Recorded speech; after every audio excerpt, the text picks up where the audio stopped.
Hi, I'm Laura Berry from Black and Veatch, and I'm here with Joseph Oldham and Paul Stiff. I'll give you each a moment to introduce yourself. If we can start with you, Joseph. Sure. I'm the president of New Vision Aviation, which is a 501c3 nonprofit, and I am also a partner with Regenerate California Innovation for the Aviation Ground Innovations Coalition in the San Joaquin Valley. Paul Stiff with Black and Veatch, and I'm our global SME subject matter expert around electrification and the ecosystems that are needed to plan, design, develop, and construct and get these things off the ground. So happy to join. Well, great. Joseph, can you give us an overview of the Valley EV Aviation Ground Innovations Coalition and a bit about the San Joaquin Valley and why that's a good area for aviation vehicle demonstration? Absolutely. So about 2.5 years ago, we acquired 4 Pipistrel Alpha electric aircraft. It was part of a project that was funded by Fresno County Transportation Authority.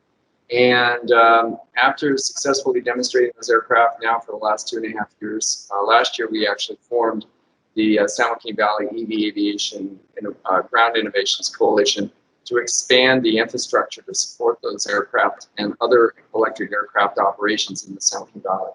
The San Joaquin Valley has historically been a great location for flight operations. Back prior to World War II, it was the main training area for pilots that were going out to the war. And it has great weather, and it's pretty flat, and it's surrounded on 3 sides by mountains, so it's kind of hard to get lost, and it's a great place to fly. Paul, and Joseph chime in if you'd like. What are some of the use cases for these vehicles or similar type of vehicles? So what's been really interesting about this market is very similar to the ground market, is that you start looking at things that are easier to, in this case, electrify. So, folks are very comfortable and familiar with, say, drones, but what if those drones are carrying things that are heavier? What if we then do take that leap, which is what, Joseph's all about, into passengers and moving passengers. So really looking at the technology and the landscape, there's this sort of short haul and kind of urban that will expand into regional area flight. And then the capacities of these vehicles, will go from onesie twosies into dozens and over the long term into aircraft that have aisle down the middle of them. So it's pretty cool to watch, and I think it's a lot to do with the timing and that technology that unlock those markets. Yep, and flight training operations and short haul missions are the perfect operations for these aircraft today with the battery technology that exists. And in the future, it will continue to expand. Are these vehicles costly to purchase and operate, and how efficient are they? Well, they're about the same price as a comparable gasoline-powered vehicle, which is kind of unusual for electric. Typically, electric cars are far more expensive than their gasoline counterparts. But in aviation, because it typically is a low-volume production type of market, that the cost for an electric aircraft is not substantially higher than a gasoline version. So the efficiencies are amazing. These aircraft cost about $4 an hour to fly just for electricity. There's no oil to change. There's no spark plugs to replace, compared to a conventional training aircraft that would cost somewhere in the neighborhood of $26 to $40 an hour to fly just for gasoline, and then have oil and all of those other costs on top of that. These things are amazing. So they are very, very quiet. They are very reliable, and they actually get better miles per gallon equivalency than my electric car. I was getting about 4.3 statute miles per kilowatt hour with the Alpha Electros during about 190 hours of flight testing.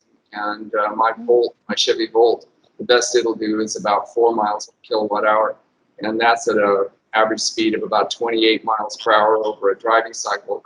And the Alpha Electros are cruising along at about 70 some miles per hour. Paul, how do we prepare the communications and charging infrastructure to enable the success of electric aviation and broaden these on a larger scale? So along with Joseph's comments there, about the speed of the vehicle, they are definitely using fuel, and that fueling coming from an electric point of view, it starts to look more like vans and trucks and buses when the aircraft grows in size. So if we start with a scooter and it's small pack, and you move up into the larger sizes, so the infrastructure over time will be pretty formidable that'll be needed for these vehicles, particularly when there'll be more of them in a fleet setting in a general aviation, or if you think about the airport today, a commercial setting that's moving so many passengers and so much in the way of goods. So we're going to see things that'll ultimately be multi-megawatt sites, which is really, really what we see in transit. It's what we see in the short haul and regional haul trucking, and over time, we're seeing these megawatt chargers for, say, semi trucks. So that's the power side of it, and of course we want renewable energy.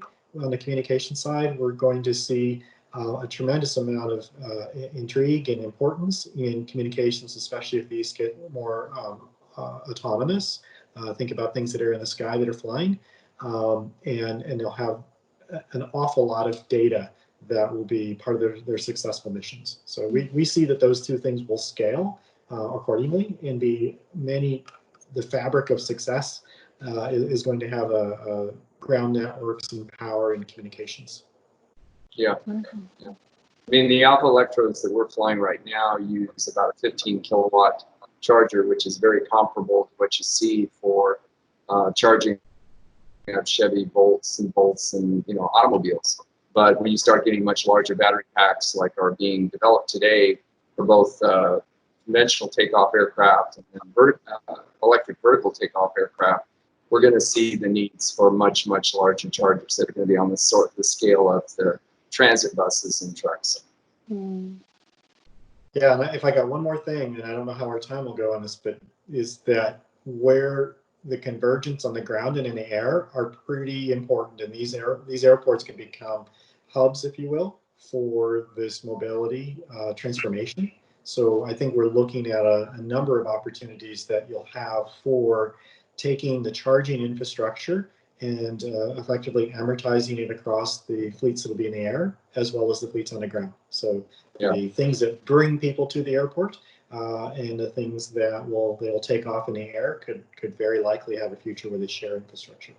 Yeah, absolutely. In fact, we've already got that prototype established at our Fresno Chandler Airport here in Fresno, where we actually have ground vehicle chargers as well as the aircraft chargers. And so this really is the future going forward. And that was the reason for establishing our EV Aviation Ground Innovations Coalition.